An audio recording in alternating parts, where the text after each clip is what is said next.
We are many. Those that live beyond the veil of darkness, where nightmares are born. Sanity knows no bounds, and men's thrives on the suffering of the damned. Rot in the solace in the souls of the weak.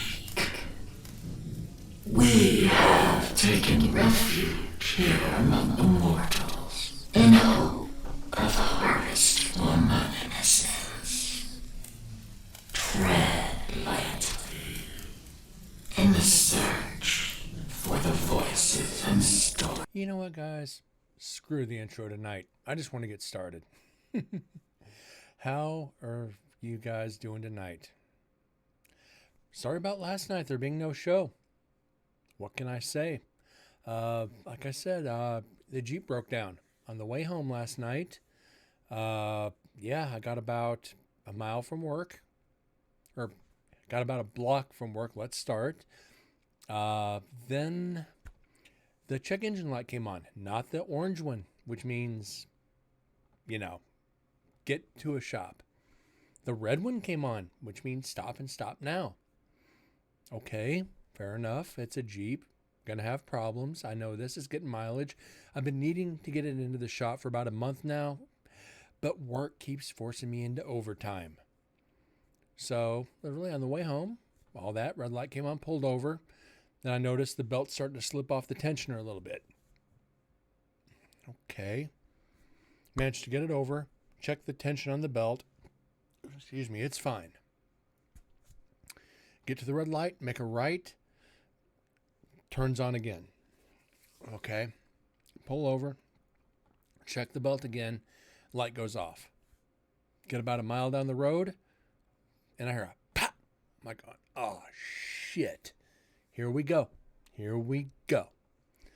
Got through the intersection, into the gas station. I noticed my the voltage meter on the Jeep went down straight to zero. I'm like, okay.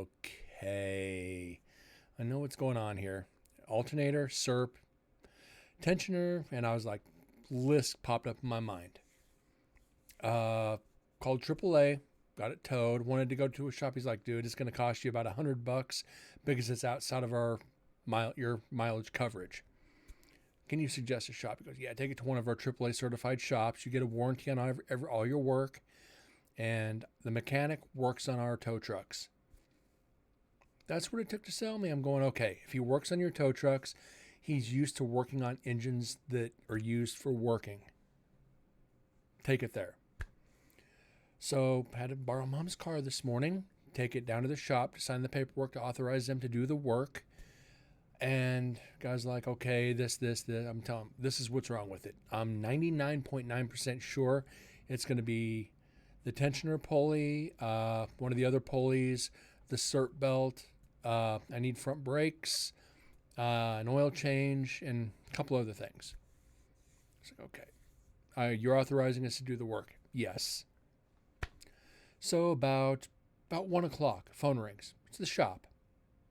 Everything that I said that was wrong with it, not a thing more. The guy on the phone was like, dude, you know your shit. It's like, dude, I drove a tow truck for 12 years. I said, I know a little bit. I know enough to be dangerous, especially dealing with shops. And he just started laughing. He goes, I get you.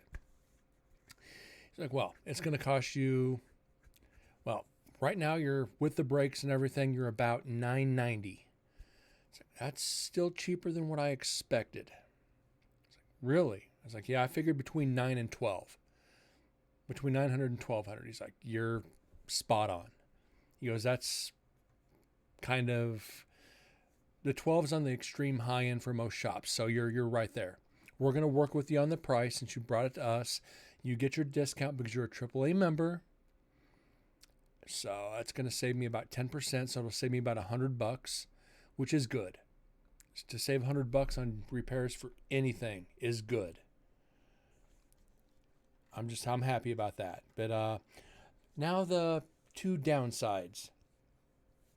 One, they got to order the parts because none of their vendors in town or third parties had it. The dealership didn't even have it because it's a 99. It's an older Jeep, so they have to order it from the East Coast.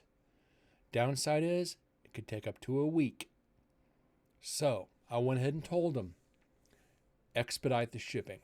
As long as it's not over 50 or 60 bucks, go ahead and expedite the shipping out, and I'll pay for the shipping just to get it back faster.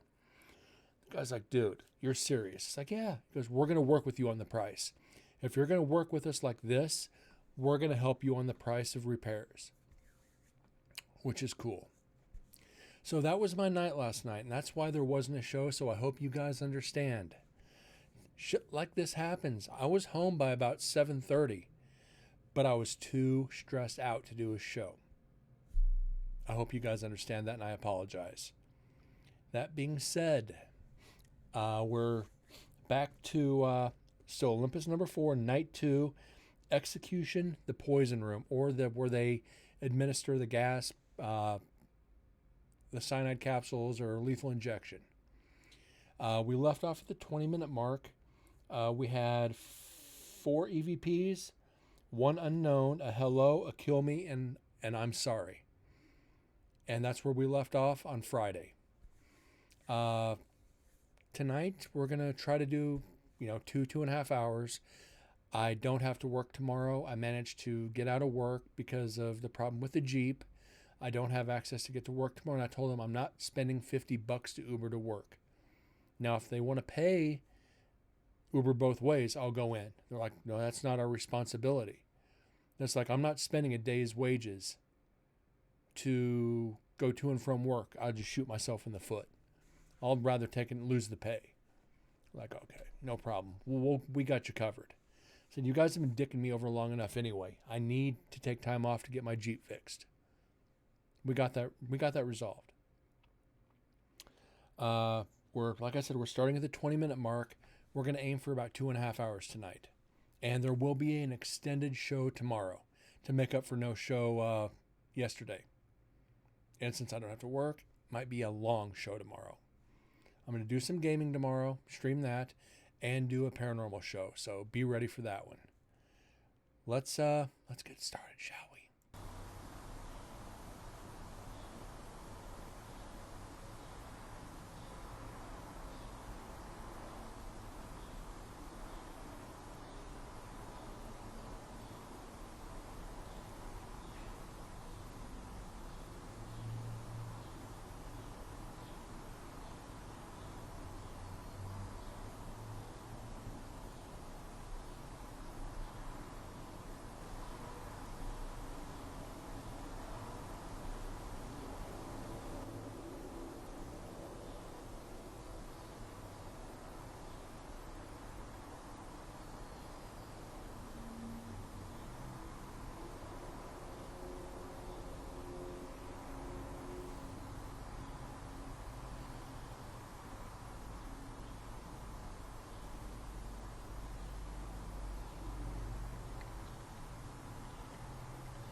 And explicit. I see you snuck in. How you doing this evening? Glad you're here.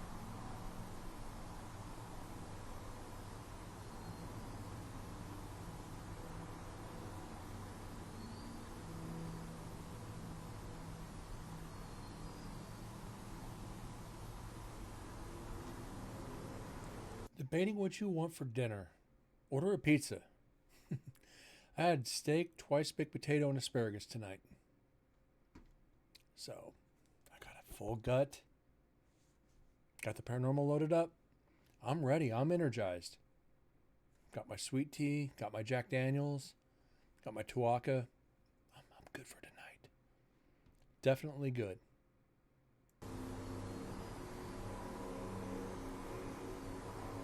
I'm almost tempted to have a beer right now.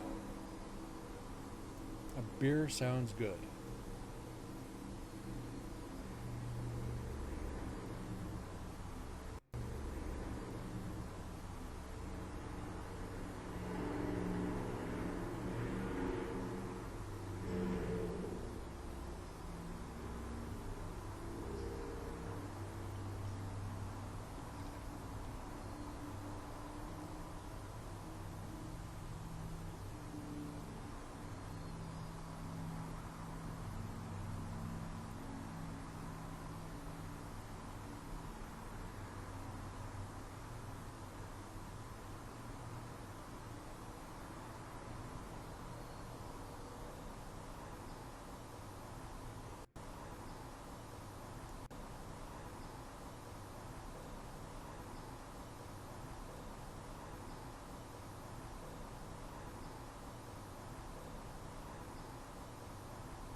And they're not the store-bought twice bakes. They are actually homemade.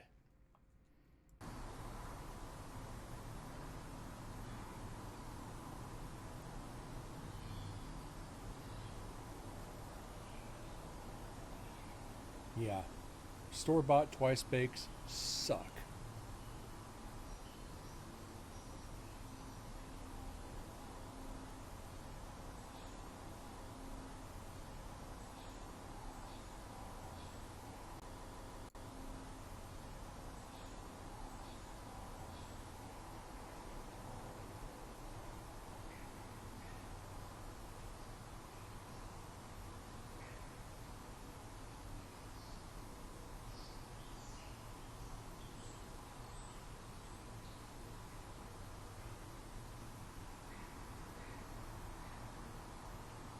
Let's see what I'm going to do. You know what? I'm going to pause this for a second. You introduced part of them last year, and he was just raving about them. Most men will drool over twice baked potatoes, especially if you know how to make them. So what I'm going to do, I've got to step away for just a minute, so I will be right back.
All right, sorry about that.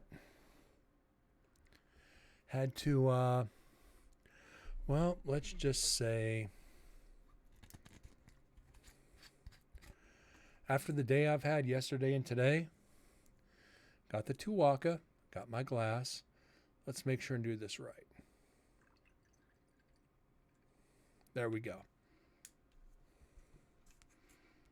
Maybe a little bit more. There we go. Yeah, I'm going to be drinking on stream a little bit tonight. With the Jeep going down and figure out it's going to cost me $1,000. Ooh, boy. I definitely need some alcohol. So let's get back to analyzing some audio. Oh, that's good.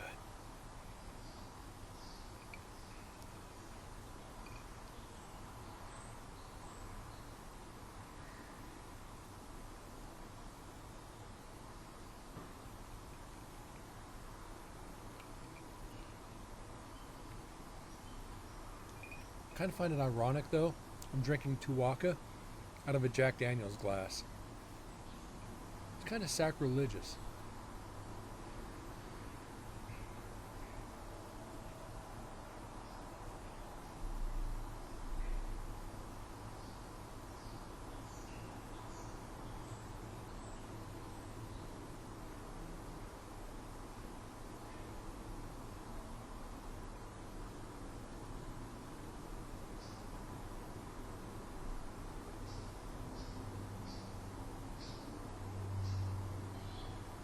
Oh, what the?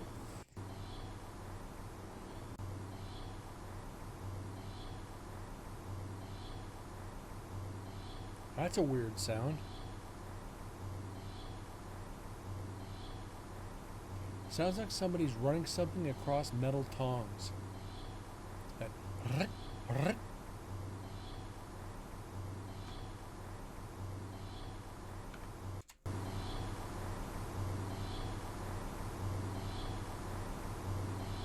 I don't know if I'd consider that paranormal though. So we're going to go ahead and throw that fat old debunk up.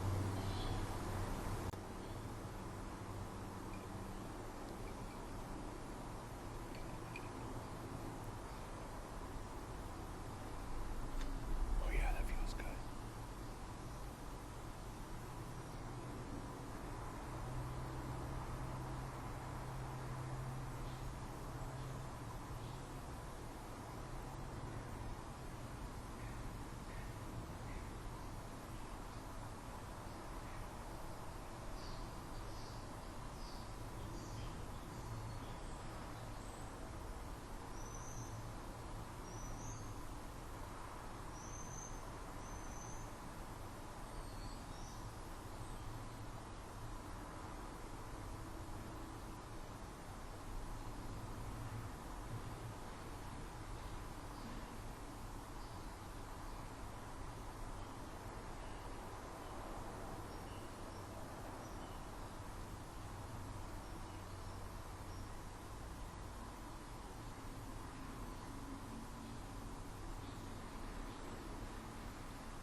Yeah, well, that's actually kind of cool. Let's see. Let's get this up real quick.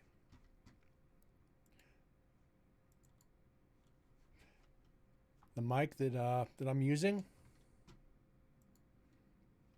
Sennheiser MK4, that you see right here, I bought 4 years ago today. Hard to believe this SOB is 4 years old. It's kind of cool. Happy birthday to my microphone. How pathetic is that?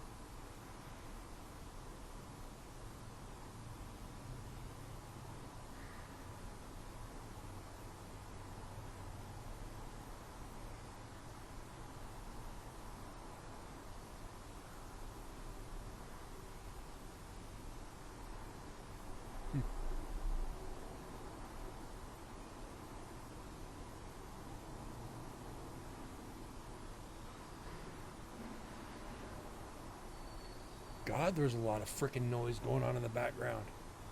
Holy shit.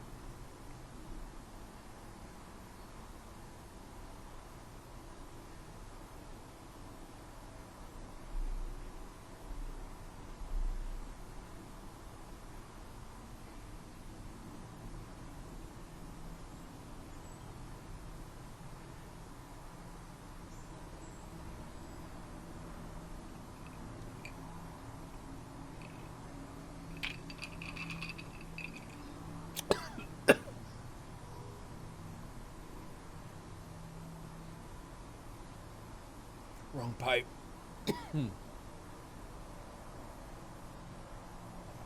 That's what I get. That's what I get for trying to show off. Ooh, ouch. You know what's going to cure that? Another shot.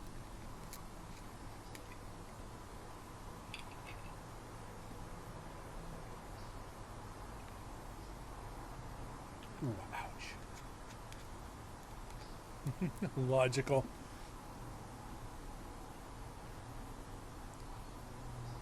Or as Spock would say, irrational. It's definitely irrational.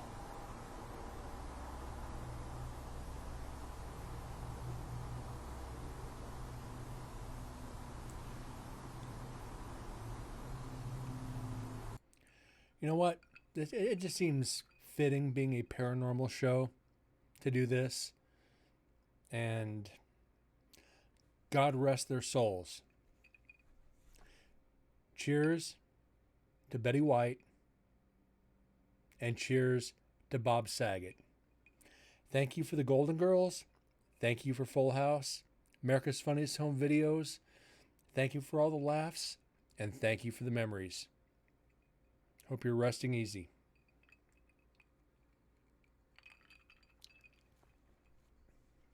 Thought that was only fitting.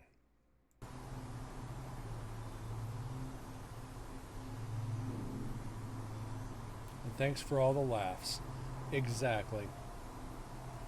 And if you've heard Bob Saget's stand-up routines, you would wonder how the hell he ended up on Full House. He is a dirty SOB when he does stand-up comedy.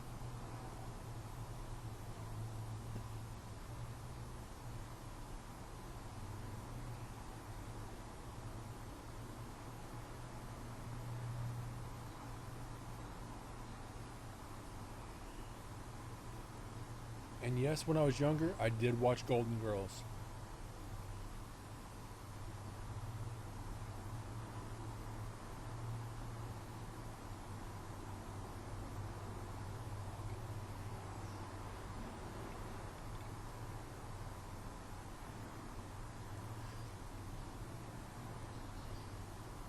Oh, I'm sorry for your loss. They're explicit. Prayers going out to you and your family. It's terrible. I'm so sorry to hear that.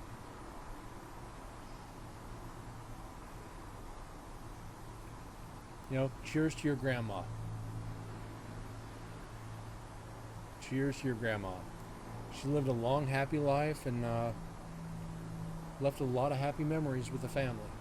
That's what matters. It's the impact you leave when you leave this world. There's more smiles than tears. And that's how you know you made an impact on people's lives. When you think about her life, did you smile or did you cry? I guarantee you smiled. And that's an impact. That is an impact. I hope we're all lucky enough to do that for somebody we know. Is that when our time comes, they smile when they think about us. They think about us passing. Whoa, hold on. Nothing. You bawled your eyes out, but I was so glad to have known her. Yes. When my grandma passed away, and I went back for the funeral, I had just turned 21. It was in 1998. let's just say that we sat around a table at a restaurant we all used to go to, and my cousin Pete and I, Cousin Pete, if you know what movie that's from, cheers to you, Cousin Pete. We decided to, since I was of legal drinking age, and I thought I had the biggest scrote in the world, to challenge my cousin to a drinking contest, who had been drinking for 30 years already, to a drinking contest. We killed 2.5 bottles of whiskey in her honor. I still have the remainder of the whiskey in my closet. It will never be opened. Try being a pallbearer at a funeral, carrying a casket with a hangover. My grandmother, I guarantee you, was up there laughing her butt off, going, I wouldn't expect any less out of this. This is the funniest thing to see at my funeral, is to see my relatives carrying my casket hungover. And I guarantee she's got that great big smile on her face. And I guarantee she still does with me talking about it right now. Didn't drop her. I almost did. I had to use both hands. That's how hungover I was. Trying to carry a casket with one hand to be professional, and you've got both hands over there on the casket going, please don't drop it, please don't drop it, please don't drop it. And the family was laughing. The family was laughing their butts off, going, oh my God, you guys. You guys knew you had to come to a funeral, but you just had to go drinking the night before. We celebrated her life in style. And that ties into this show. Her spirit was laughing. I guarantee she turned over in her grave, excuse the expression, going, oh my God. We celebrated her life with laughter instead of tears. And I tell people in this field, when somebody passes away, focus on the positive. You can grieve, but think about all the positive and the goodness they brought into your life. And if it makes you smile, they made that impact. And they live on forever in your stories and in your words. And that's what it's all about.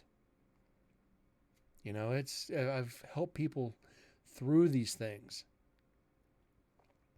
It is an amazing feeling to watch somebody in, I hate saying it like this, in such grief. But after talking with them, and you leave them with a smile on their face. This life isn't all there is. Their energy is with you forever. As long as you carry on their stories, as long as you close your eyes and remember their smile, remember the laughter, and everything they brought into your life, they never die. Their energy is there forever. Just caught in my head for too long and I get a little upset for a while. We all do. We all handle and process it differently. And in this field,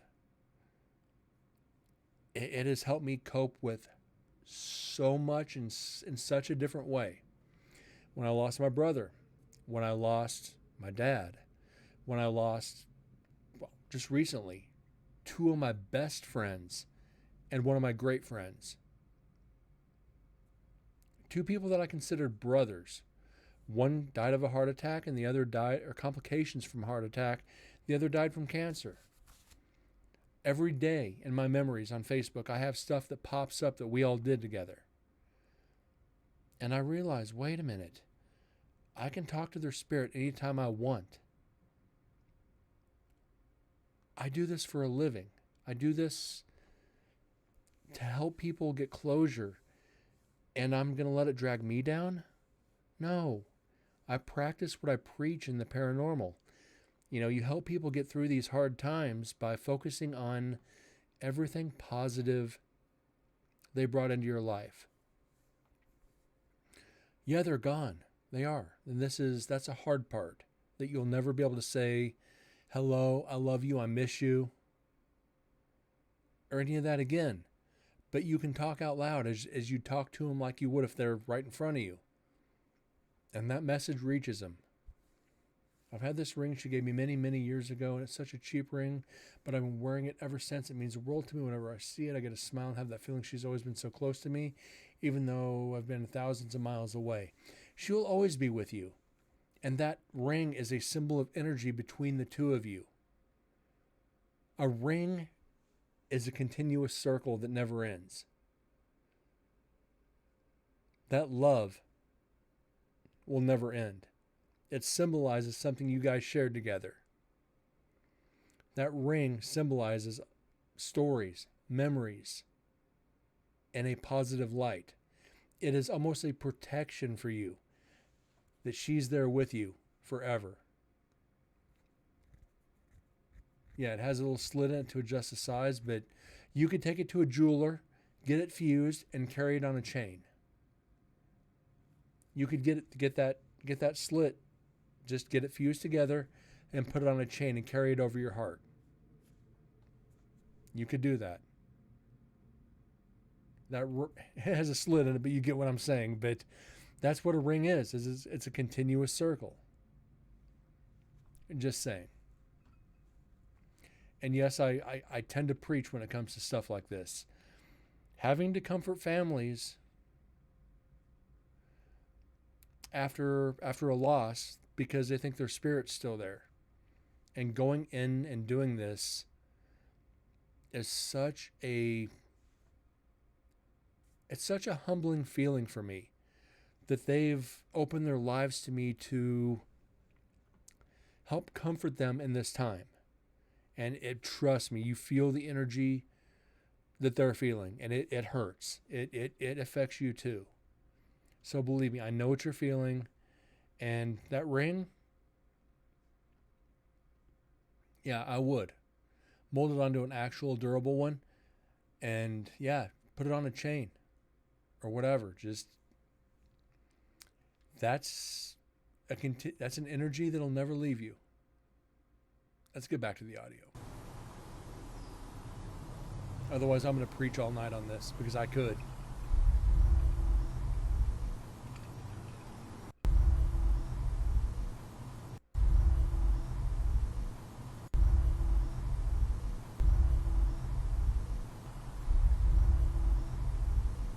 Is that a help me? Is that a muffled help me? Oh, explicit. You're welcome. You know, you're seeing what I really do in the paranormal. This is when I do residentials.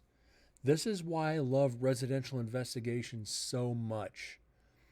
You build a bond and a trust and something that our clients become friends, they become family, they become almost intertwined in what we do, and we never lose contact with them. It's a beautiful feeling when you close the case and have them,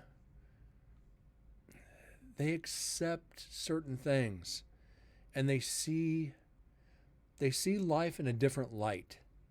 They see that energy take a different form that they may not have seen before. They don't realize we're not really gone.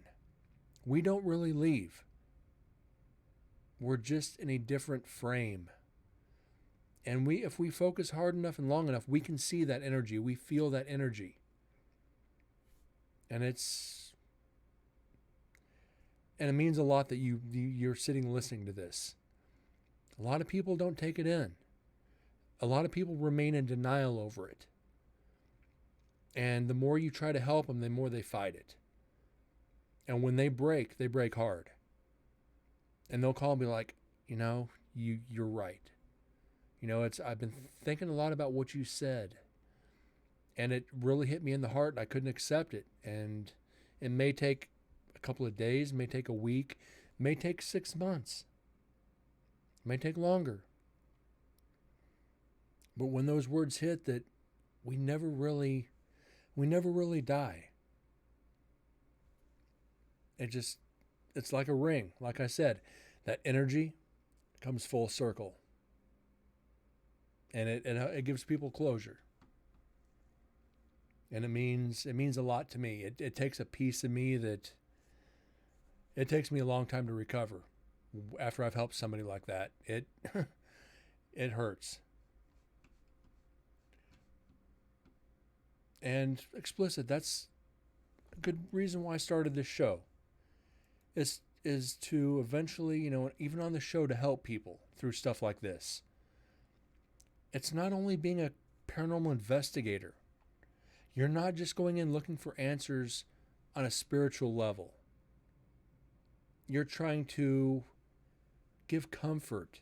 You're trying to put yourself in their shoes and let them know you understand that you've been through this hundreds of times with other clients, with other families who are dealing with the same thing right now.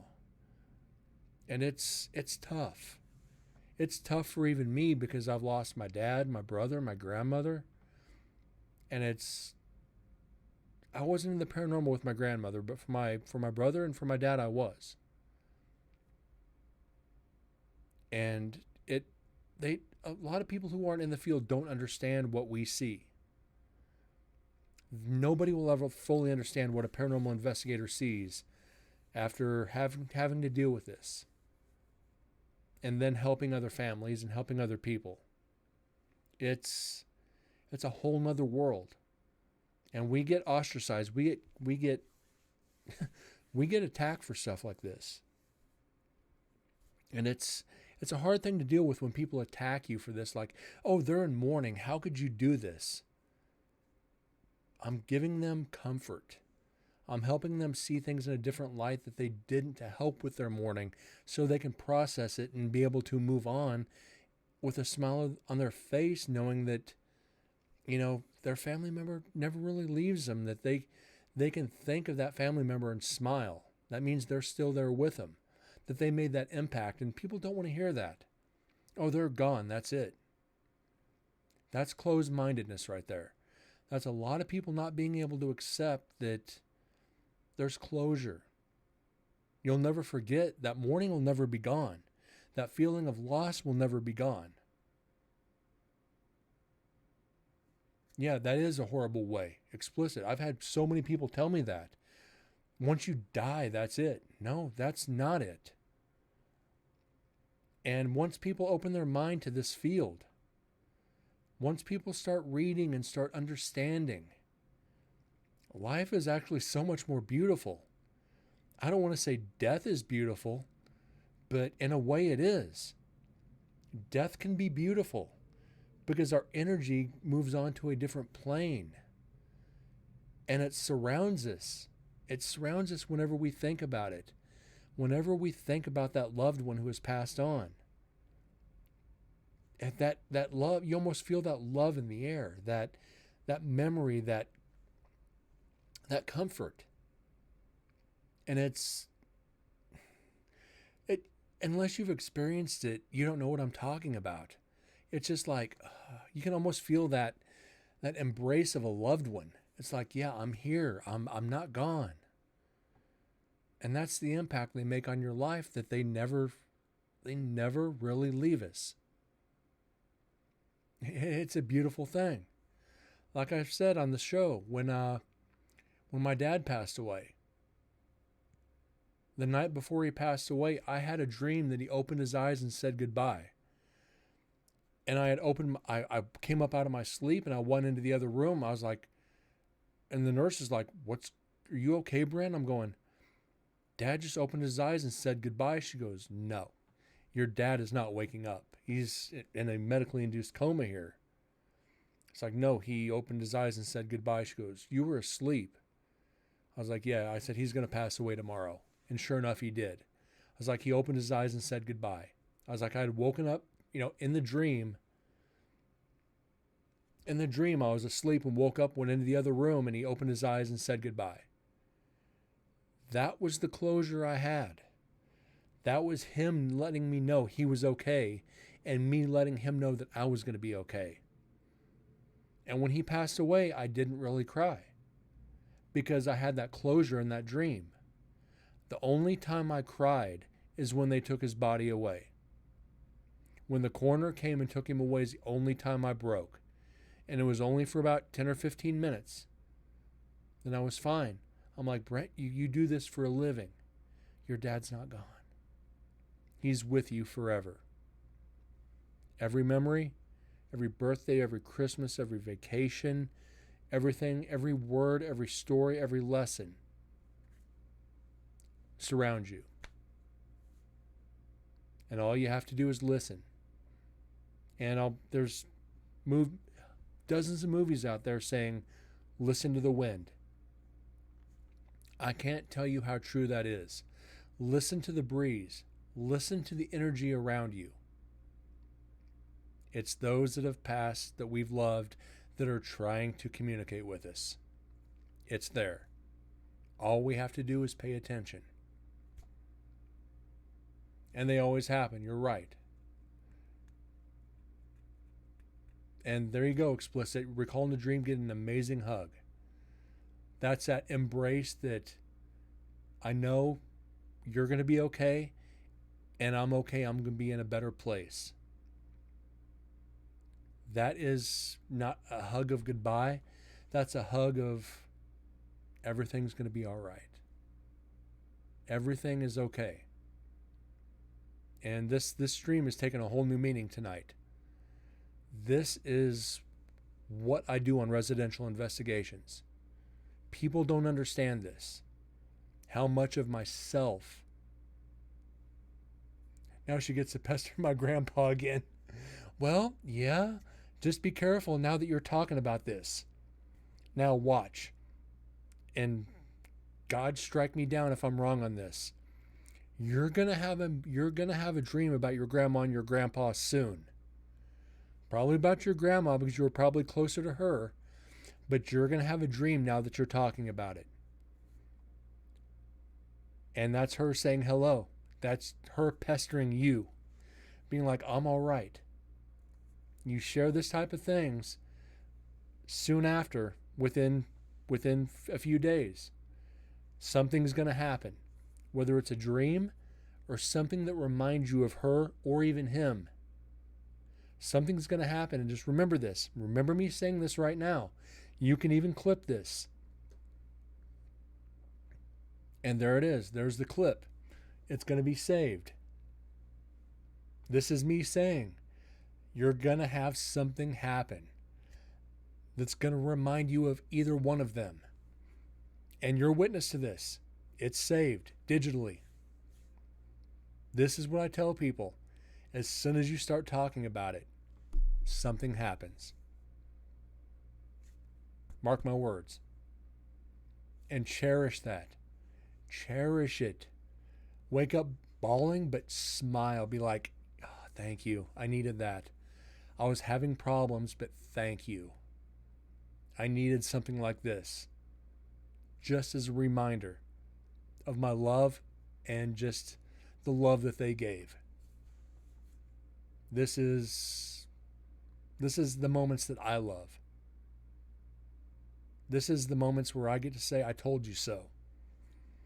And not being an arrogant investigator, just being a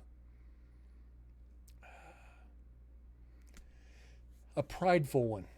I'll use pride on this one because this is when energies in the universe start twirling. It's like, okay, you want to play games? We're going to play games. And it becomes something it's a whole ball of wax. It's a whole nother area of the paranormal. When you focus on something so hard and it happens, that energy, it's going to be like, you're going to be like, Brent was right. That son of a bitch was right. But I'm not going to tell him. It's more of a here's what to expect. Oh, I have to disagree with that one. I really have to disagree with that one to an extent. It's more of, I don't anticipate it, Don't expect it, but it's going to happen. If you're right, you're right. You're absolutely right on that. But I tell people, don't get your hopes up if it doesn't happen. It will in time, but don't will it. It'll happen in the right time. But tonight with this discussion, it's not like it's not forcing it to happen. It's opening up a little bit about it, me explaining it, and then you're gonna. I don't know if you're an overthinker, but you're gonna be like, after the stream tonight, you're gonna be like, I hope Brent's right, and you're gonna start getting these memories that pop up, maybe memories that you might not, memories that you may not recall more than others. It's like, wait, this happened. Wait. That memory led to this memory, and you forgot about that memory.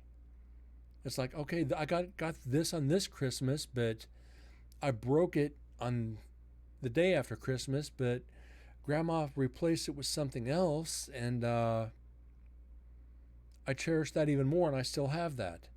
Then all of a sudden, that night, you have a dream about Grandma. It's like, wait a minute, I forgot about that memory, but it recalled this memory, and it led to this memory that led me to having this dream. It's it's a weird thing with this celestial energy, and being able to give a little bit of comfort and a little bit of compassion. And that's an arrogant thing to say, is a little comfort and compassion to our clients. As an investigator, you don't want to brag about that. That's the last thing you ever want to do is, I was compassionate to my client. Well, if you're forcing yourself to be compassionate to your client, get the fuck out of the field. Because if you're not humanly compassionate about their plights, about their problems, you do not need to be in this field. If you cry naturally, the client sharing stories with you, you're doing it right. If you're forcing something, don't do it. Do not freaking do it. If I find somebody forcing something in this field with that, I will lose my shit.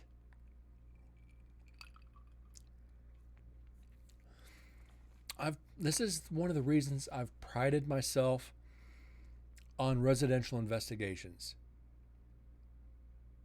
The compassion and the understanding you have for your clients. You build such a bond. You almost become blood to them. You almost become family. And for some clients, you do. I have some that still contact me, that I've been friends with since I started the paranormal. I don't talk to them very often. I send them messages every now and then. Hey, how's your mom doing? Oh, she's doing good. Thanks for asking. How are you? I'm getting by. It's like just checking in to make sure, she's still accepting everything and she hasn't gone back to old habits. Excuse me. And your clients can tell, the clients smell bullshit right away by the expression on your face. If you're sitting there going, yeah, or you're leaning forward and you got like, I'll sit like this. You've seen me do it on stream. You've seen me do this on stream. And this is when I get extremely focused and extremely into something. You'll see me lean back and do this. And just focus. That body language to your clients says everything. If it comes naturally, they're gonna see it. And they're gonna open up to you more than just sitting there like a freaking, bump on a log going, yeah, I get it. Okay, what do you want us to do? Get up, give your client a hug. Give them that bit of contact that they might have lost. And just see the look on their faces. Yeah, this is natural for me when I'm focusing. When I'm interested or you'll see me, you've seen my face on camera since we started this. You'll see me go, you'll see my facial expressions, my tics. Sometimes I just want to get through it. Other times it's like, yeah, this is going to be fun. And it shows so much to your clients. And with you, Explicit, sharing your story about your grandmother and your grandpa. It's almost natural, and it's always been natural for me with residential investigations. And to be able to feel the same thing they are is something not many people can do. Not many people can feel the same thing their client is. If you can just absolutely put yourself in their shoes and feel their energy. If you can tune into them to that point to where you're almost crying when they're crying, you're doing something right. But that takes a lot of practice and a lot of investigations. That one does not actually come natural to where you can, there's people who have done it, don't get me wrong, completely tune in on your client's energy. Be able to feel everything they're feeling. Tune in everything that they're saying and feeling and doing and mannerisms and... No, this is Explicit. This is why I started this stream originally, is to be able to talk about stuff like this. This is the main gist of why I wanted to do the stream. It's not the evidence. It's to talk about the experiences, to help people understand why we're in the paranormal, why I'm in the paranormal. I don't want to say I could give two shits less while the next guy's in the paranormal, because we all work together. We all do this together as investigators to give our clients comfort and understanding, compassion, closure, and give them the answers they need, not only to be able to say goodbye, but to be able to smile when they think about the person they've lost. Not cry. You're always going to feel mourning, but smile when they think about that relative or that friend. I'm glad to have helped you, Explicit. This is my blessing in life. This is something that I've been giving a gift to be able to help give somebody a little bit of closure, a little bit of peace of mind, a little bit of, give them a few more smiles. You know what? My grandmother was an amazing woman. I have a lot of good memories with her. And like I said, it may bring up another memory that you forgot. Each time you smile, you're going to remember another memory. Something's going to open up and be like, oh my God, I forgot about this. How could I have forgotten this? And then you remember something else. Then that grief starts getting more and more distant. That grief fades. Be like, oh my God, she was a better person than what I remembered. She was a beautiful person, a beautiful energy, a beautiful soul. And I'm remembering more. It becomes a beautiful feeling. And you're surrounded by like this warmth that she's still with you. She's still there surrounding you, being like, yeah, I'm still here. What are you going to do about it? I'm watching over you. Is an amazing, loving woman. And she's like you said, she's probably annoying your grandfather and looking down on you, smiling, talking about this, sharing your stories. She's probably going, she's doing what? She's opening up about it. She's not forgetting how much I brought into her life. That connection I made with her throughout my life.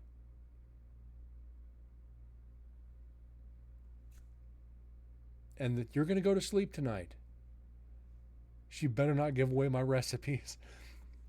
When my grandmother passed away, before she passed away, the last thing I remember saying, one of the last things I remember saying to her when I saw her live, I asked for her fried chicken recipe, and she said no. The old bat said no. She's going to take it to the grave. We've spent the better part of figure 20, 24, 25 years at least trying to figure out her fried chicken recipe. Until my brother passed away, to the day he died, he was trying to figure out her fried chicken recipe. It's more than love. I watched her fry that chicken for 16 years before I moved back out to Vegas. I watched her fry it for years and I can't figure it out. She shallow fried it. She used flour, cornmeal, Crisco, fried it on low heat, covered it at grease level with a lid. Beyond that, I can't figure shit out. I think she added a toenail in there. She said she was taking the recipe to the grave. The feisty old bat. You know, it's... Yeah, and it's...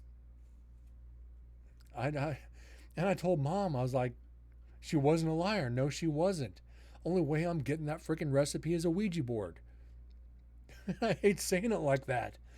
I haven't told Mom. I said, make sure all the recipes are written out because I don't want to read your handwriting.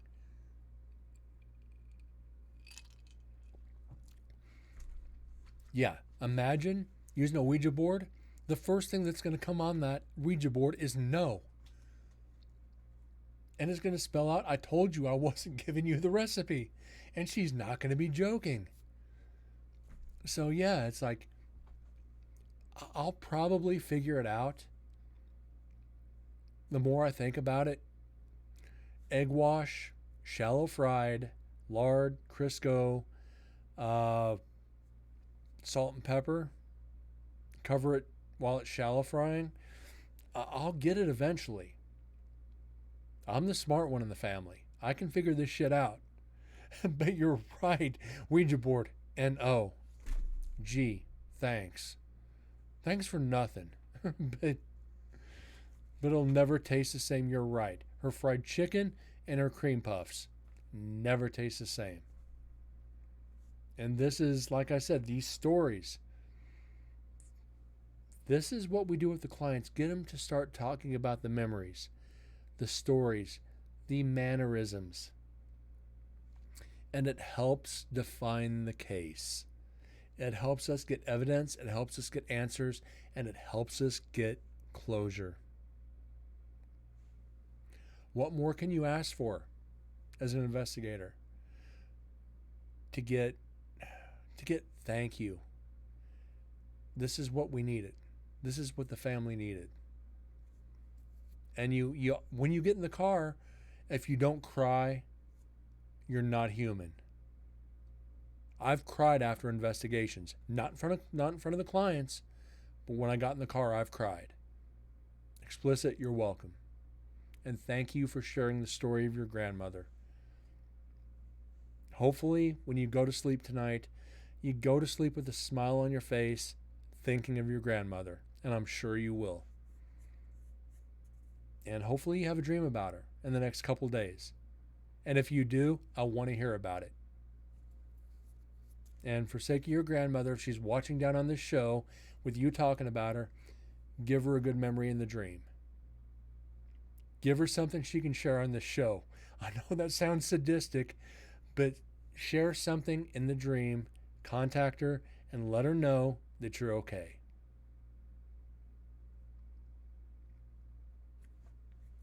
And if you get this dream,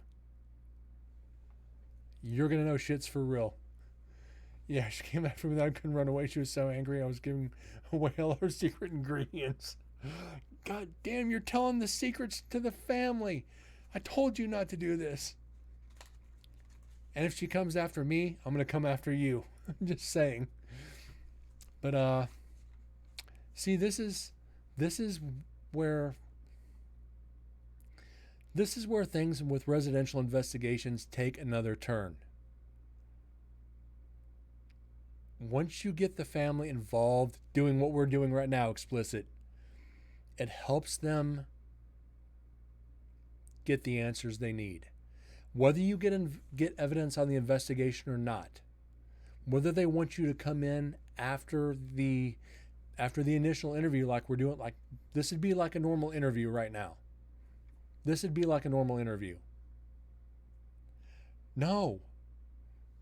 Explicit. Don't apologize.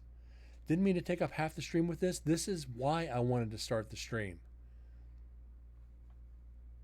This is why. Share my experiences and share my knowledge of the paranormal.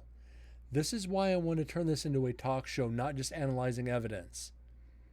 Is to be able to give answers to people who need it.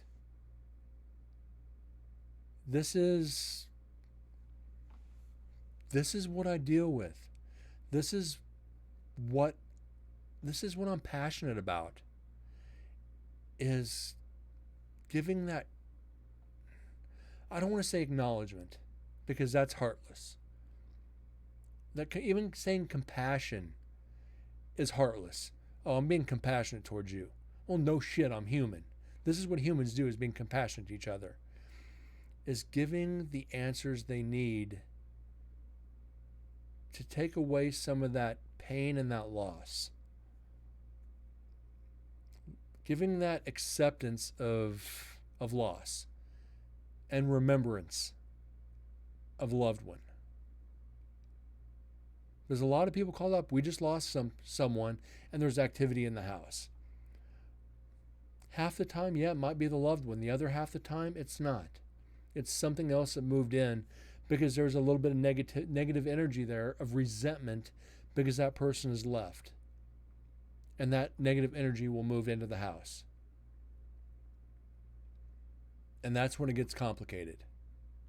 As I said, that one that I went back to 7 times, where I asked how their mother was. You almost have to get stern with it after a while. And it sounds heartless, but if they don't want to accept the fact that it's not a loved one, that could be something else, it becomes very touchy. Yeah, it's you get that negativity in the air. Why'd you have to take her? Why couldn't you take somebody else? That's negativity. And that negativity follows you into the house. And if there's a negative entity close, it will follow you into the house, set up space, and it will bring up mannerisms of that loved one until it gains your trust. Once it gains your trust, you're like, Grandma, you can stay as long as you like. Only that's not Grandma. That's something else. You just gave that energy permission to stay. Then all hell breaks loose. And that's when it really gets tough. And you're sharing the stories like we shared here. And you got to be like, okay, how long ago did they pass? And then you got to get into stories. Then like, okay, what's going on? When did it change? Oh, it changed about a week ago. It's not your loved one. It's something else. Oh, no. It's like, no, listen to me. I don't want to say I'm the professional here, but I'm not even going to say I'm the expert here. I'm the one you need to listen to here. You want answers? I'm giving you the answers you need to resolve this. If you don't want to listen to me, I'll just go ahead and leave now because I'm wasting my time. I'm here to help. I'm here to explain to you what's going on. And in that resolve, a lot of people will listen. About 98% of the people will listen. You get that 2% that's like, oh no, it's still my loved one. No, it's not. Well, maybe they're just having a bad day. And you give that look that like you're staring into space. Like you're no longer a physical being. This is an energy that's here that you can't explain. So it becomes a whole different ball of wax. Chain of events is about as good as you can put it. But becomes very tough as an investigator, but you still have to show that understanding and that compassion. This time I will use compassion. But you also got to be bold and stern about it. Be like, okay, this is what's going on. This is what you need to accept. But then again, some people won't listen. Like, I will go back to that residential. 7 times we had to drive over 90 miles to help this lady. We had to bring somebody out like 4 or 5 different times to cleanse the house. Finally, the last time we had to be stern about it.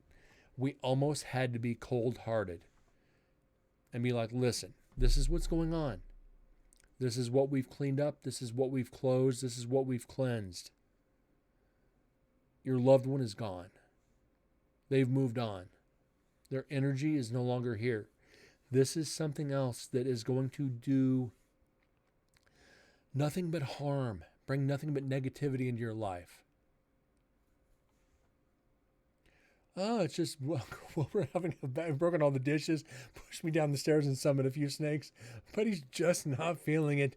You know, Explicit, that's about the best way to put it. Being an asshole about it, but making a joke at the same time. And that's pretty much what we had to do. Not in that exact sense, but in a way. Listen, it's not your husband. He was here the first time and we were able to help him pass on. But after that negative energy moved in, it's no longer him. It comes back in and is nice for the first few days, then just flips again. No.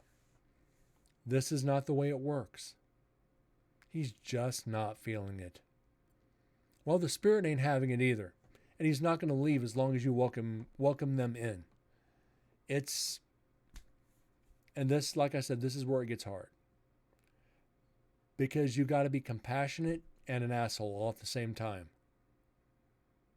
And be like, hey, this is it. Cut and dry. No ifs, ands, or buts about it. Let's get back to some audio.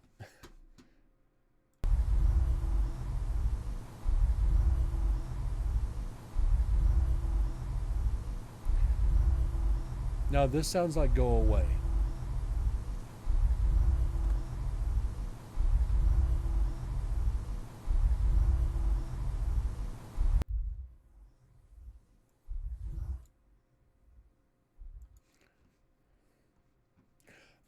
Explicit, you're exactly right. Some people need a slap in the face with reality. And that hurts so much as a person to do that to a client. Because they're in such distress and such need, and they're in such need of help and answers and closure. And you have to give them that slap of reality. It is a very hard thing to do, and be professional about it. I'm not going to even, it's so hard to be professional when people need a slap of reality. You almost lose your shit as an investigator. Because you still, they're a client. You got to be professional about it. This raises another question, Explicit. And I actually had a client do this. They just want attention. There may not be any energy there. They're just seeking attention.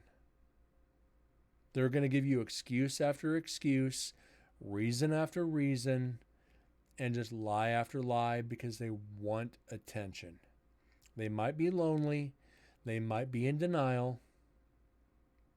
I had one out of town, about 80 miles from Vegas. The guy called me 5-6 times a day. It's like, we're coming down. You know, I'm at work. And he'd call 15 minutes later. Dude, sir, I'm at work. I can't keep doing this. You're going to cost me my job. And he's like, okay, I'll talk to you later. And just 15 minutes or like an hour later, call again. It's like, you got to draw the line somewhere, but you got to remain professional about it. And it's so hard to do because you get so freaking frustrated. And it's a very thin line. It is a very thin freaking line.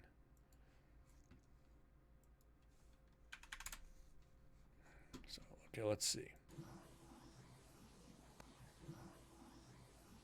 That's not an EVP, so we can debunk that. So what I'm going to do, I need you to keep an ear out I do need to step away for just a second because nature calls. Just keep an eye on the audio. If you hear something, let me know when I get back. I'll be right back.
All right, I'm back.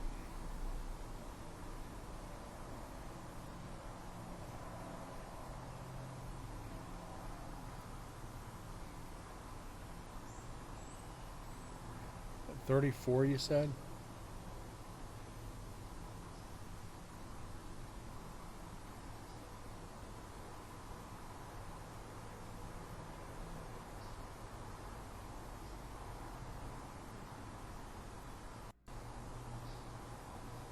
We'll just go from here.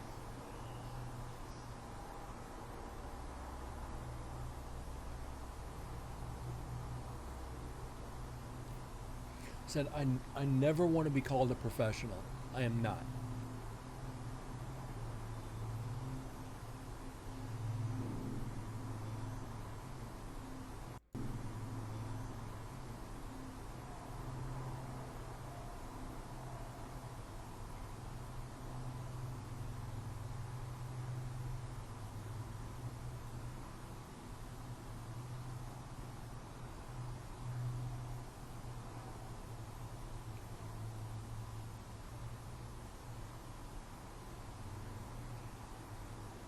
But yeah, explicit. Anytime you ever have any questions like that, please don't hesitate to bring them up in stream. I have no problem with taking the entire stream to answer the questions.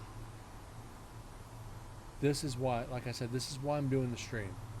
It's not just the evidence.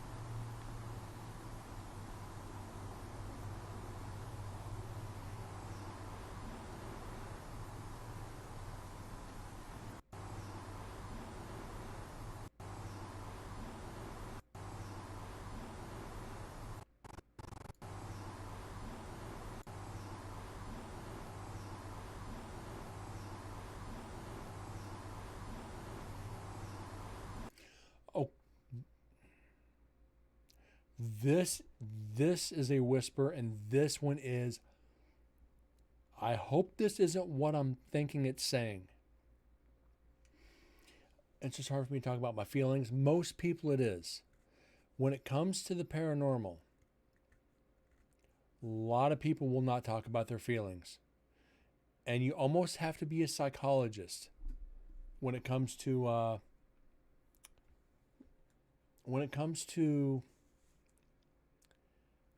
helping people understand what's going on. They have to be able to open up. A lot of clients will not open up about their feelings right away. They wait till later.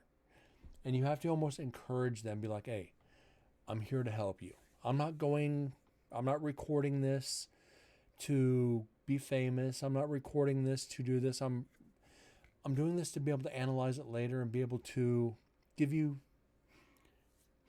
the answers you need and give you the closure you need, to give you that comfort you need. A lot of people bottle everything up until it's almost too late. So you're not alone on that. I'd be willing to say 75% of the clients bottle it up and they don't tell you the whole story.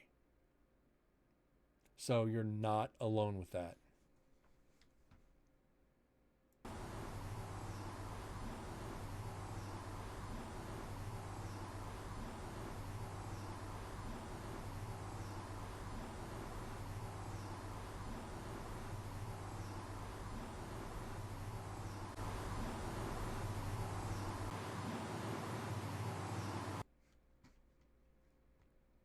Oh, believe me, explicit. I rarely ever share my needs and my problems. Because I know how to focus them. Hold on, let me get through this real quick. Because this sounds like an EVP in here. You mean over here around 3205, where the mouse is at right now? Right in this area? Okay, let me finish this and I'll go right down over there. Okay, that's not an EVP. So we're talking right in there. Okay.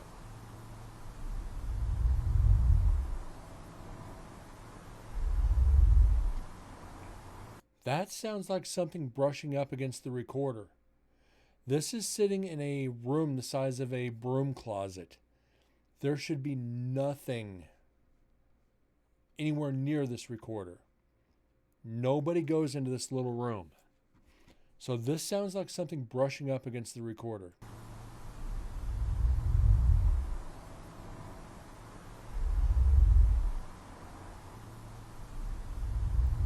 Brushing or breathing on it, yes. So we're going to extend this out to here.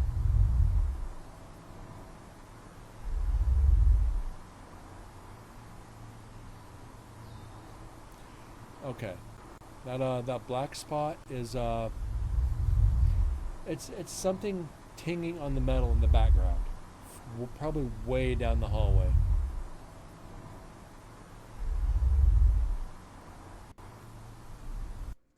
So yeah, this one we're gonna count. This one we're going to count.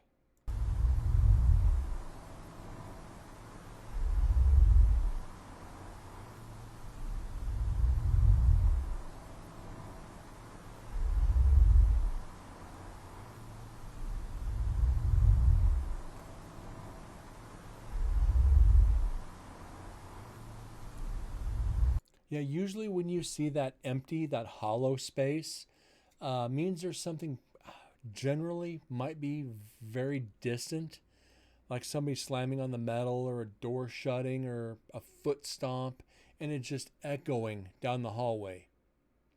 And it's so far away that when it registers, there's something there, but there's not, if that makes any sense. It doesn't know how to process it. Movement of your nose, yeah, it's like somebody's looking over the top of it, like that. It's almost like it's over the top of it. So what we're gonna do is file, save selection as. Okay, that be 81. Let me mute this so you can hear me typing.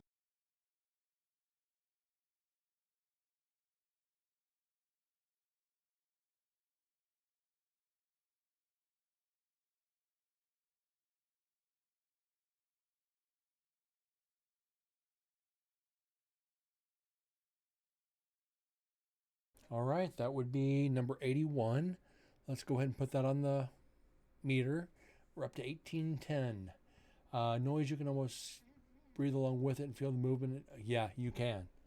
And like I said, where this room is, it's sitting almost down, facing into the. I put the microphones almost over the hole to where they drop the poison, the cyanide pills through, where they drop down into the water and do the gas. I put the recorder like this, facing almost down into those holes. And then the recorder was immobilized. So there's no way anything should be in that room, because we would have heard somebody walk in or talk or even the footsteps. There's none of that before or after this. So that's a given that is evidence. Makes me happy.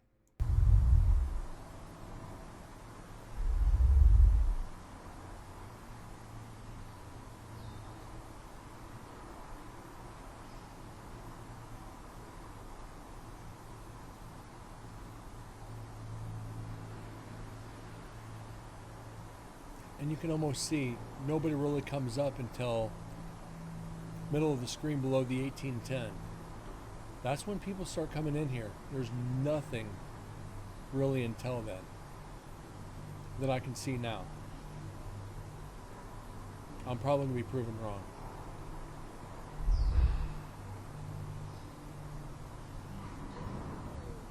What the fuck?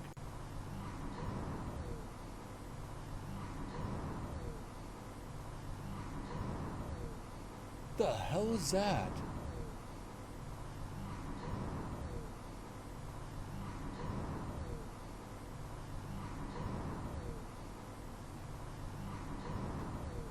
That's not a natural sound. That is not a natural sound.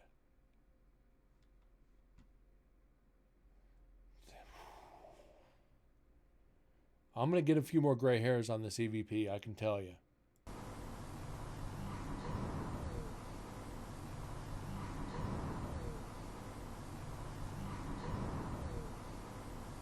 Yeah, I do too.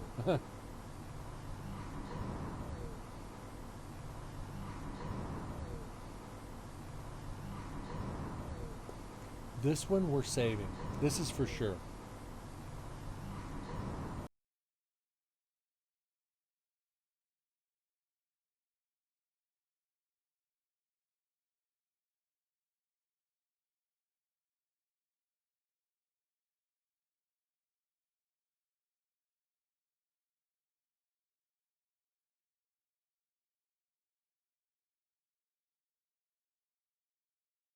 All right. Yeah, that one, that's not a voice. It almost sounds mechanical. It almost sounds mechanical.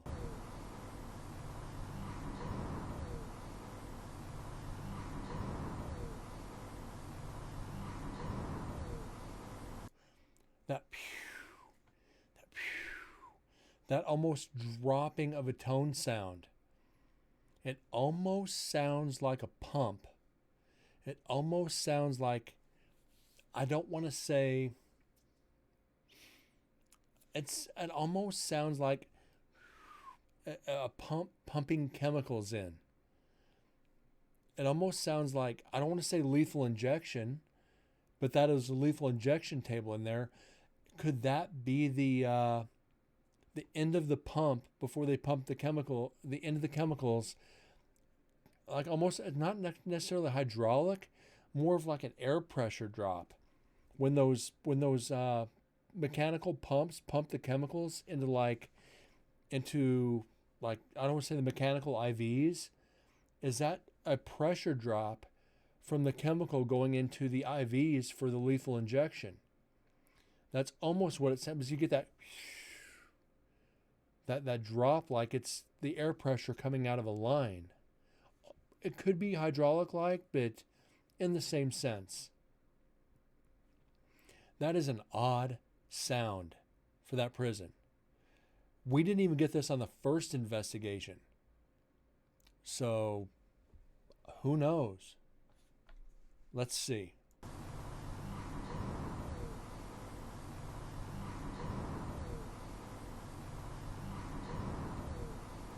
If you listen to right before what sounds like a voice, it sounds like a click, like somebody's flipping a switch. So is that when that switch is being flipped, could that be the residual sound of one of those machines? So it's that I don't want to say air pressure building up, but that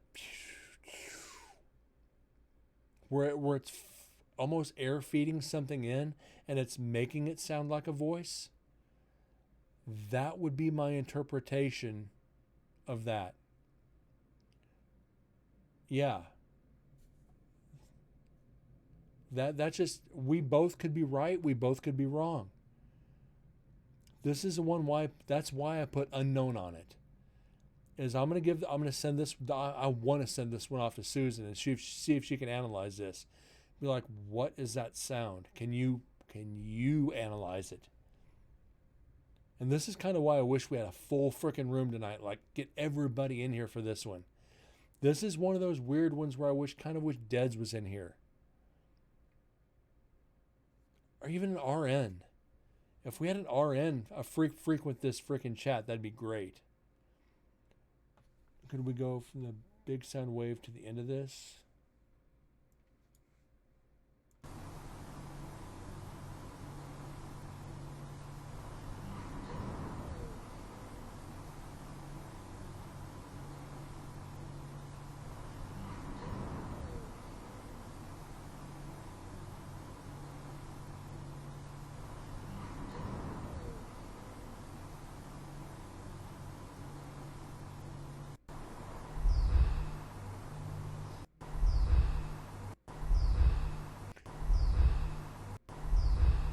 There's a whistle right there. That's air pressure.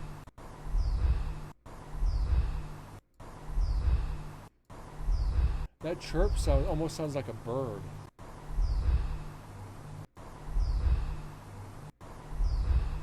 Because there's a slam, a whistle, which sounds like a chirp.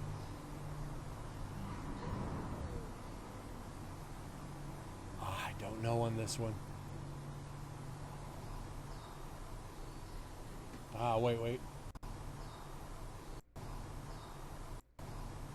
There's a squeak. That means boots on the ground. That's somebody's shoes.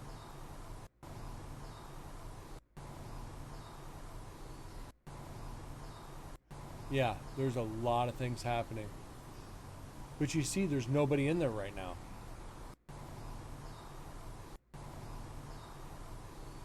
Huh.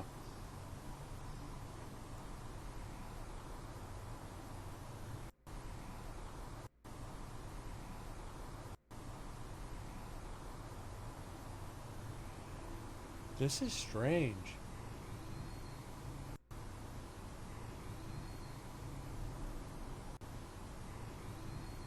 And there's another wheeze.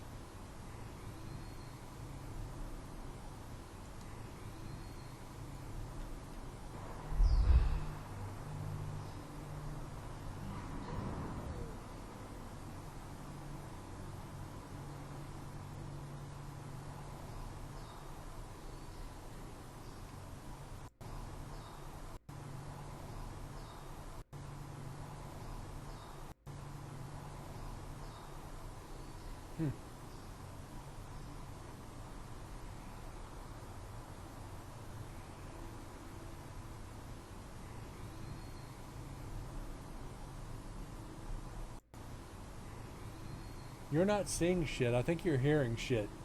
No offense. No, I'm hearing clicks, I'm hearing wheezes, I'm hearing squeaky footsteps, I'm hearing mechanical sounds. I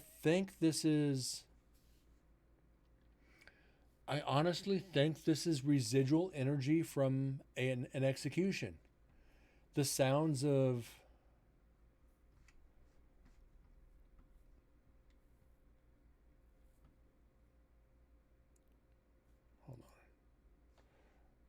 right? Oh, right there. LHS, yeah. LHSE, I see it. Right in there.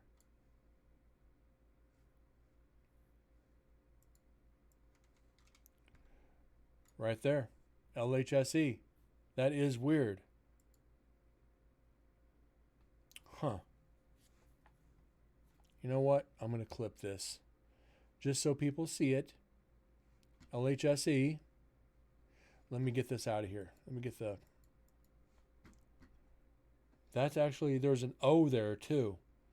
OLHSE. There's an O in here too, right here. There's an O right there. So we got words here.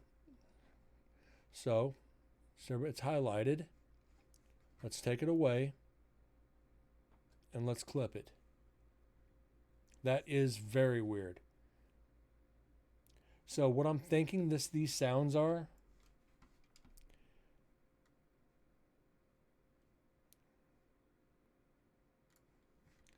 I'm really thinking this is residual sounds from an execution. The sounds from the pump for the chemicals, squeaky shoes, somebody walking out of the execution chamber, uh, breath, somebody taking a breath. There's so many possibilities in here. It ain't even funny. This is just strange.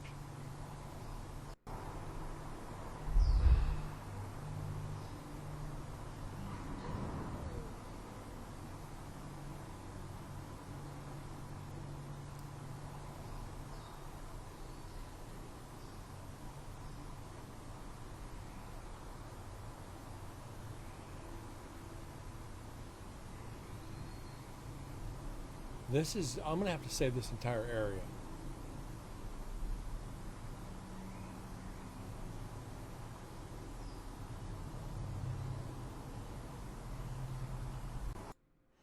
Yeah, I'm going to have to save this entire area. This is one that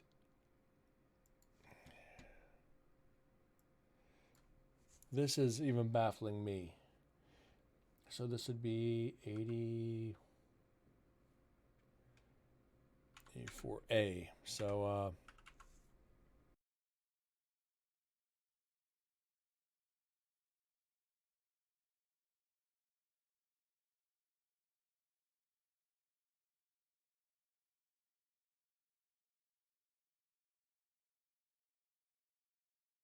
we got that. Yeah, no one's in that area. Otherwise, you'd be hearing people talking and investigating, or socializing, whatever.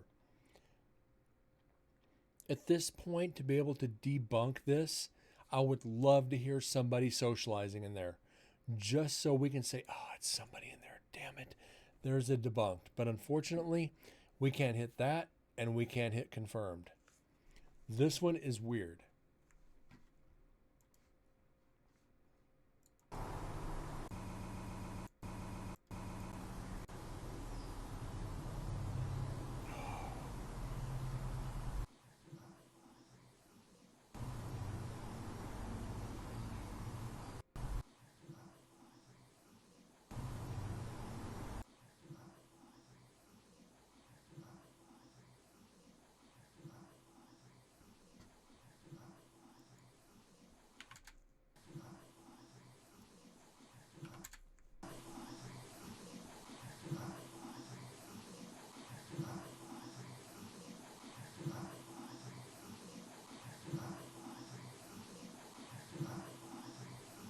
I don't know. I can't say that's a whisper.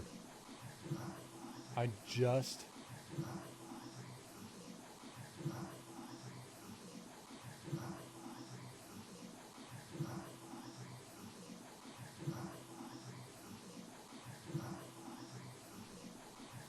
I can't get... It's not clear enough. This is not clear enough to be able to confirm or debunk.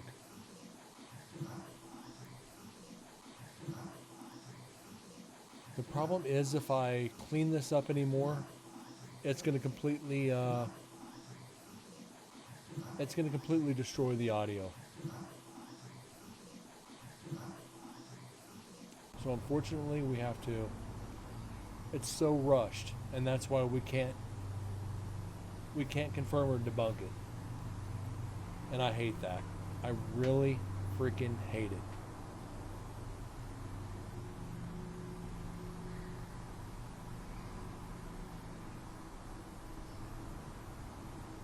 And here's the funny part. We're an hour and 36 minutes into the show. We've only got 13 minutes into the audio. Wow. It's just great. I'm okay with this. Almost nervous. You're completely right.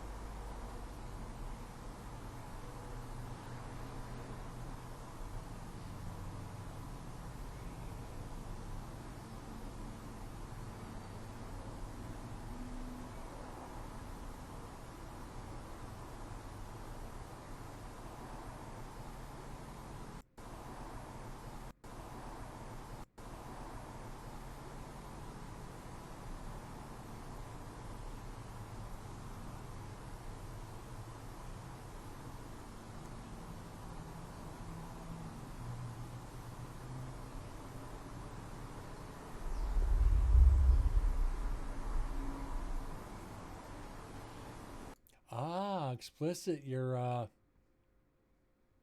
actually listening to what I've said all along, is watch for the signal strength. Wasn't watching the color bit of the recording, looking for something, and it paid off. This is what I've said. Always watch the signal strength. I'm trying to watch both. Just habit. But yeah, it's sometimes it ain't easy.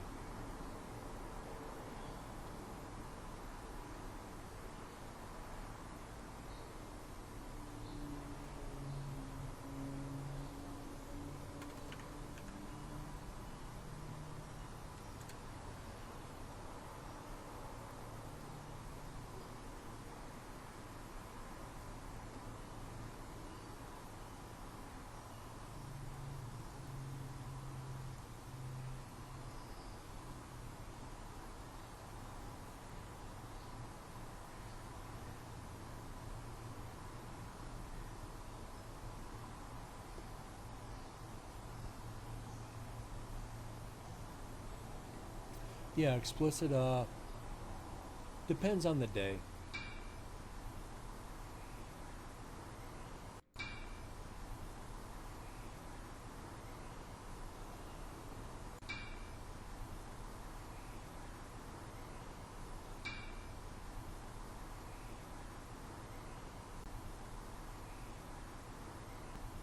Yeah, it's metal clink.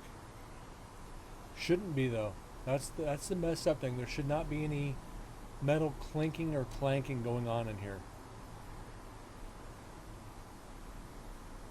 None whatsoever.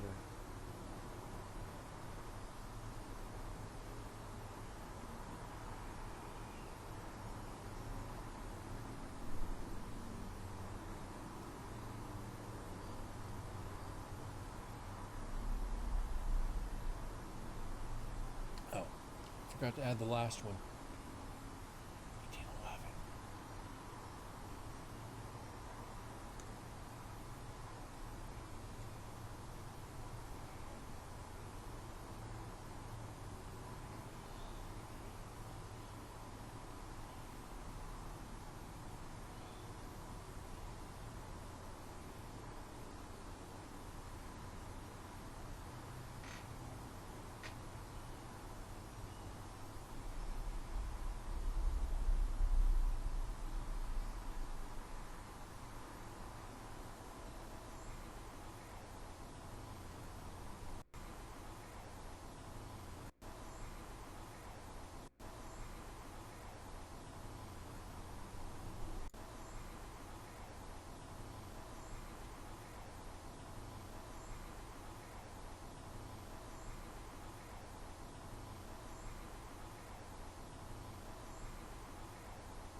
Okay, this definitely sounds like a voice.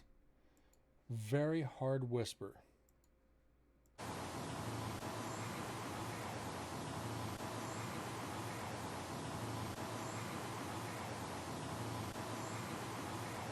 Yeah, I think you're right, explicit. Today's the day.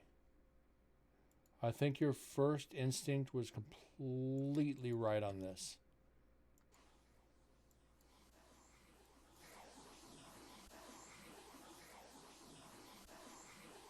Today's the day.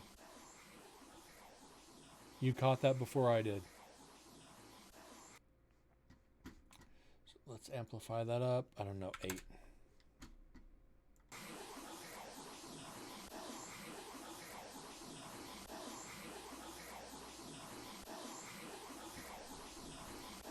Today's the day. Gotta mute it.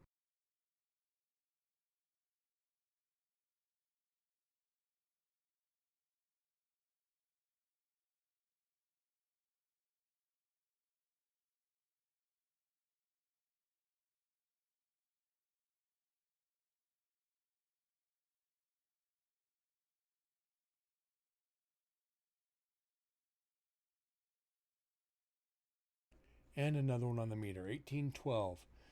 So many possibilities, but so similar. Today's the day would make the most sense because it's right near the last night's cells. This is where they administer the poison or the whatever for the execution. Today's the day. That was last night's cells right outside the door. Today's the day for my execution. So that would make 100%, just, it makes sense 100%. For what it is, what you heard, would make sense for the location.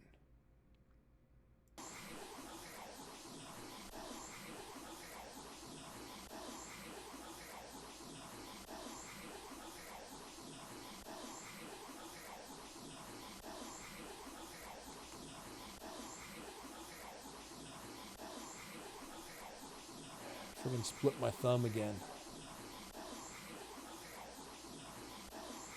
You talk about hurting.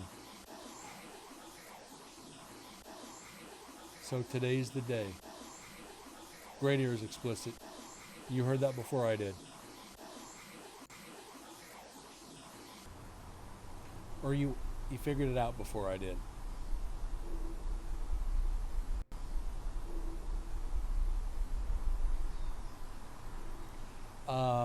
The earbuds, it doesn't have the bass that the ATs do. It does isolate all outside noise more than the ATs do, but it has more. I don't want to say more treble, but it's definitely defines the sounds a lot better. I can hear things that I didn't hear with the headphones. Probably because the earbuds are right against the with the speaker goes further into the ear canal. So I think it's allowing me to hear stuff that I didn't hear before. They're better, but they're also worse, if that makes any sense. They're comfortable as shit. I could do this all day long with these on. As with the headphones, they get sweaty, my ears get itchy. But these, I think they're, for analyzing audio, they're better than the headphones. But for gaming or for music, the ATs are better.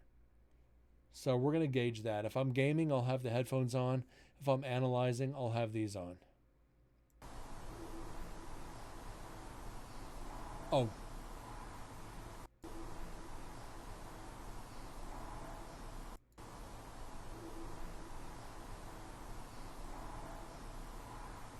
Okay, that's from the speaker from the prison next door. Let's not go over all the audio again. I don't want to jump out my window. Some of that would take forever.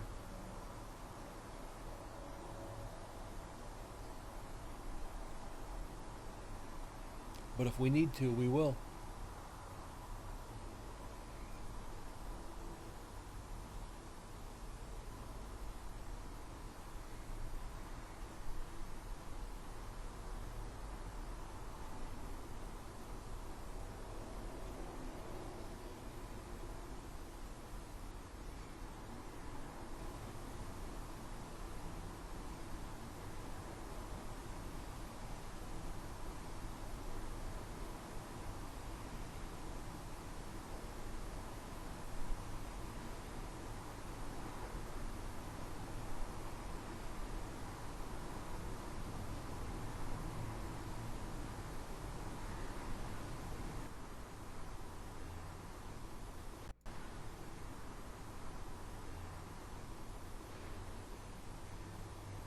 Sounds like somebody's trying to come in. That.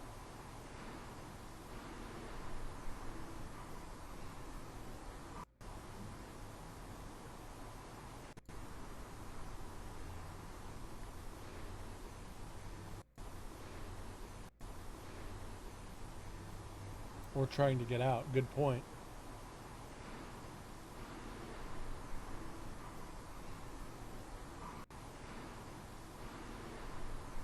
Because that is rattling a cell doors. I think that's an obvious.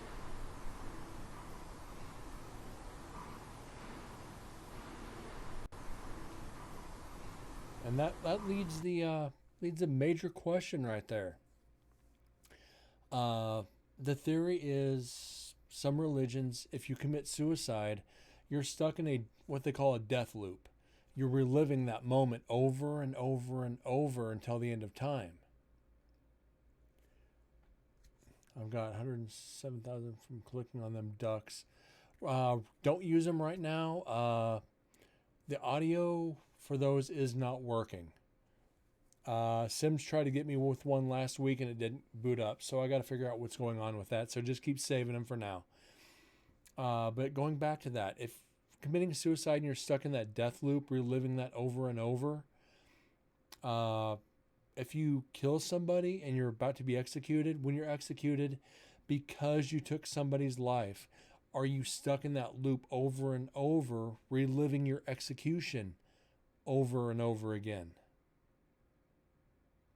Because it's a sin to take somebody's life, is that your punishment is to relive that over and over again, so your energy is trying to escape that.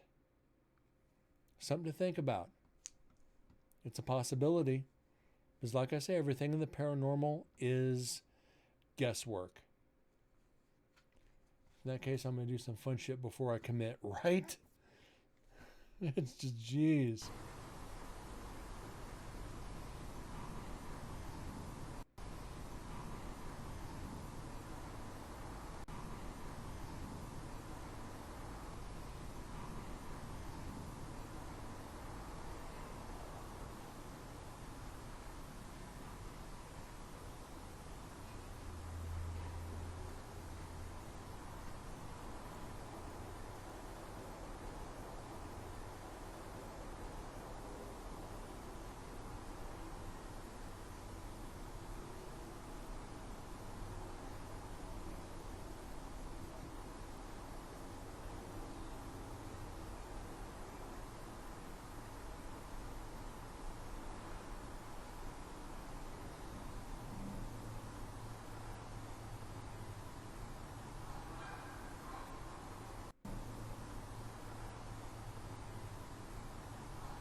That's exactly what it sounds like. It's freaking geese.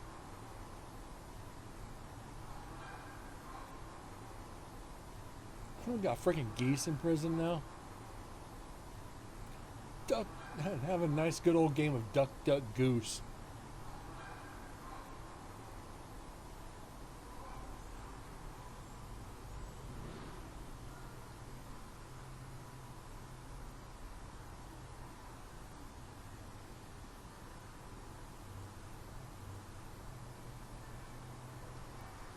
It's a level 5 albino. Shoot it.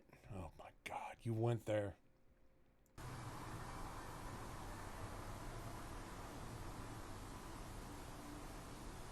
Oops, I shot it with a gun. It's not even a frickin' bronze.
Oh.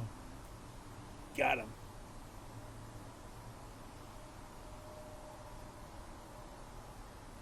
Success. SUCCESS. That's how you spell it. Oops. Oopsie. She made a poopsie.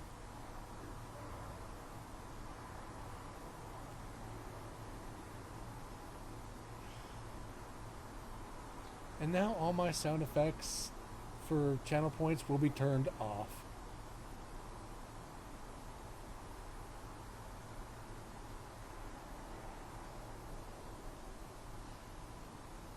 I'm not going to turn them off. I just need to get them fixed.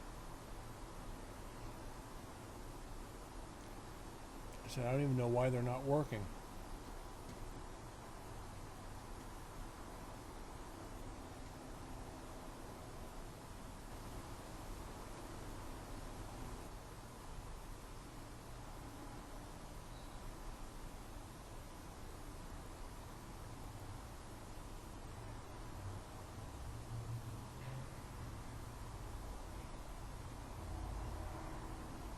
Yeah, I can't even play them and hear them. So yeah, I'm going to have to get that fixed for everybody.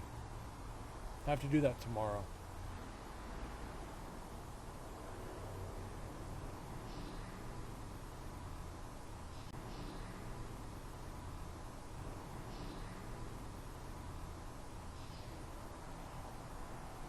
Wait, you don't see sound alerts in the channel?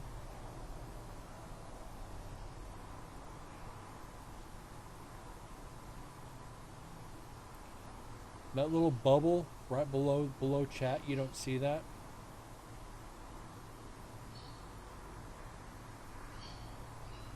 Where your channel points are, there's nothing next to that?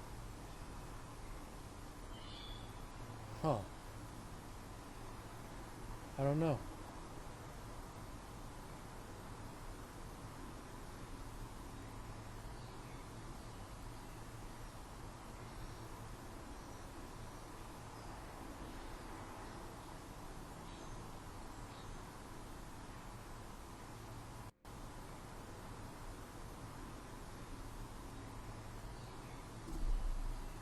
I'm gonna have to fix that tomorrow.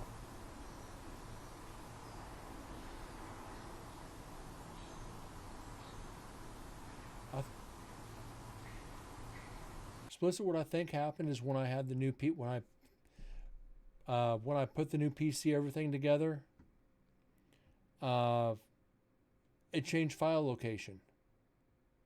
So I'm thinking might have something to do with that.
Go back over it.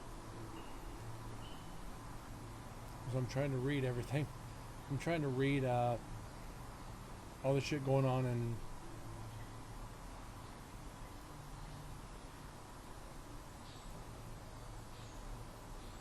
Okay, it's still not working. I think it's just background interference, honestly.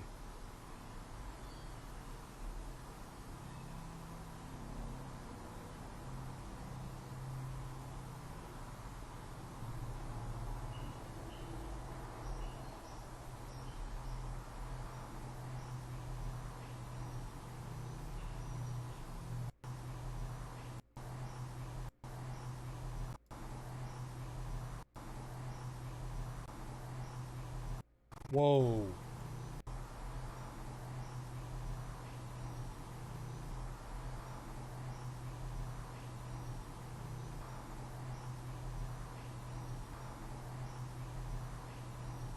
I don't think that's I'm sorry. I think that's pray for me. I think that's pray for me.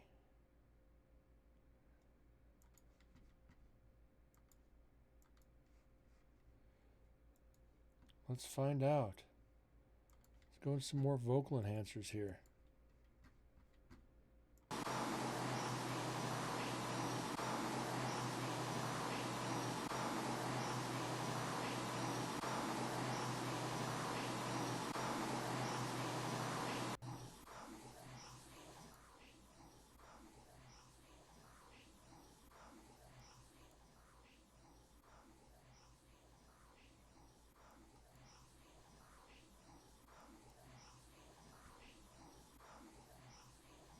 I honestly think that's distortion.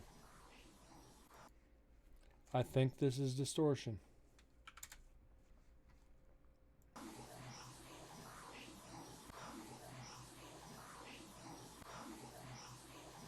Yeah, that's distortion. Unfortunately, we got to debunk it. Shit.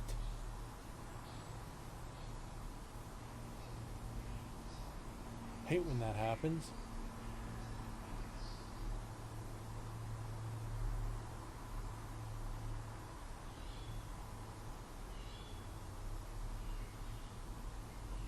You get so into it and it sounds like something, then you clean it up and it's like, oh, it's just distortion. The more we learn about this program, the more it's going to be debunking shit instead of just saying, hey, it's an EVP. Unfortunately, no, it's not. Turns out to be an owl. Exactly. Or a goose.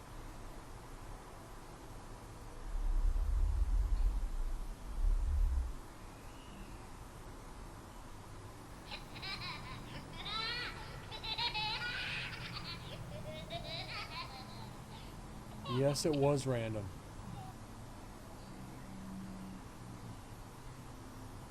It's like, oh, what's that big? I need a big WTF emote for the screen. Every time we get something like that, it's like, what the was that?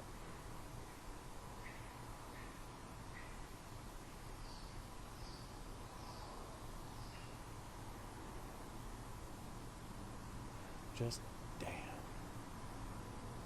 Just damn. I ain't got anything else. Just damn.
There's so many random noises right now. This is just strange.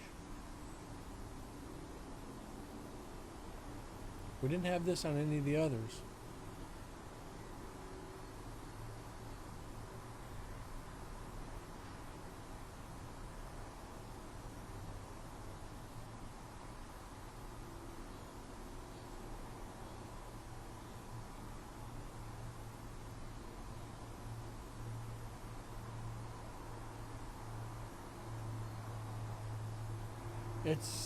It's nothing paranormal. Might be a car. Might be just natural freaking building sounds.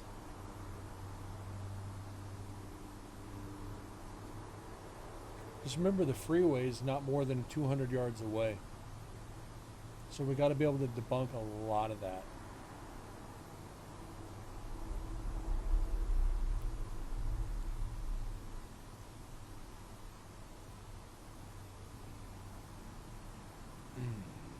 Sorry. A lot of itching. Is that a building or a Supra? Yep, you never know.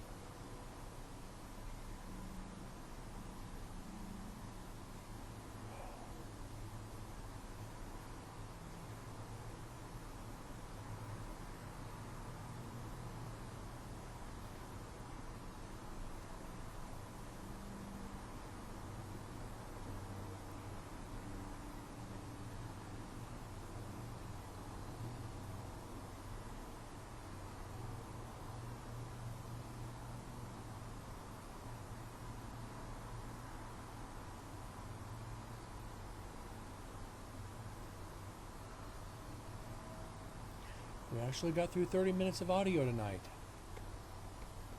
Golf clap.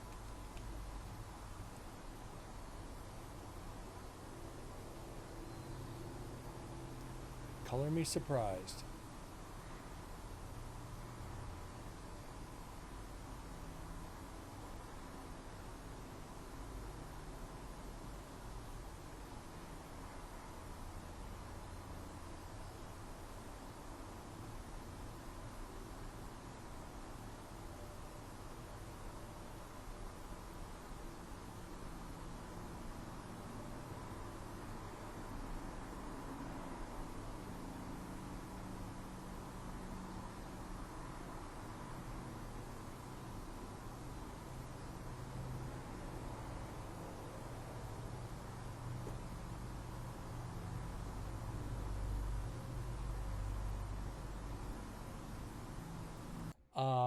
Yeah, these recordings stored out of way of high foot traffic areas.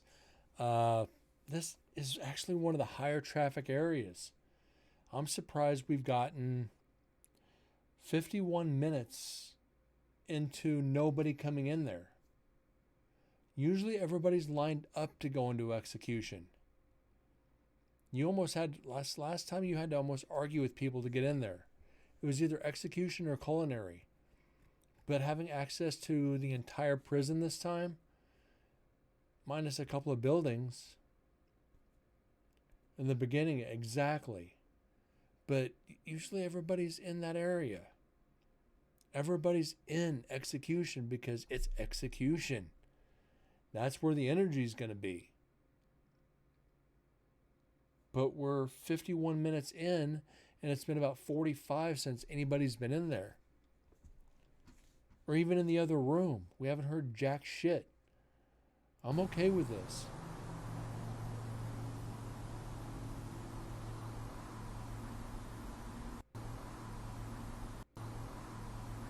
And that's Tires on the Highway.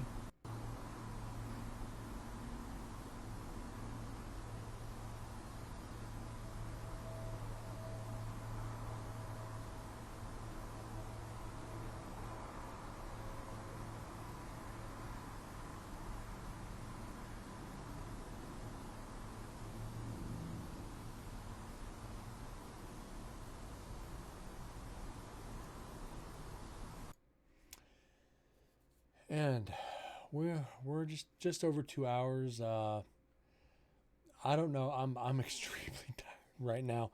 I want to keep going, but I don't honestly know how much I have in me. I'm gonna I'm going to do a long show tomorrow since I don't have to work. Because of the Jeep being down,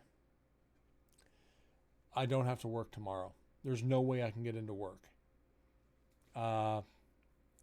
Explicit, I do thank you for being here and sharing the stories of your grandma and being able to explain what goes on with residentials. That means a lot to me. Everybody else who tuned in, other channels, other venues, other clicks, other links, whatever, Twitter. You guys are going to watch it on Facebook, on YouTube later. I do thank you guys, and Explicit, anytime. I'm happy to do it. This is, like I said, that's the reason I started this stream, is so people could understand why we do what we do and to be able to see it in a different light. Not just what you see on TV, the human side of the investigator. What we take in as people and what we understand. It was an honor to do it, Explicit. It really was. It was a true honor. Yeah, that's my goal with my clients, is to build that relationship, build that trust, and build that bond. That bond never ends. You might not hear from them for 5 years. Then all of a sudden, out of the blue, "Hey Brent, how you doing?" "Oh my God, I'm doing good. How have you been? Any more activity? How have you been? What's new?" And the stories continue. But we'll leave that for another show. I truly thank each and every one of you for being here tonight. It has been... We're trying to reach you about your car's extended warranty. Pretty much. I almost expect that from some of my clients just to mess with me.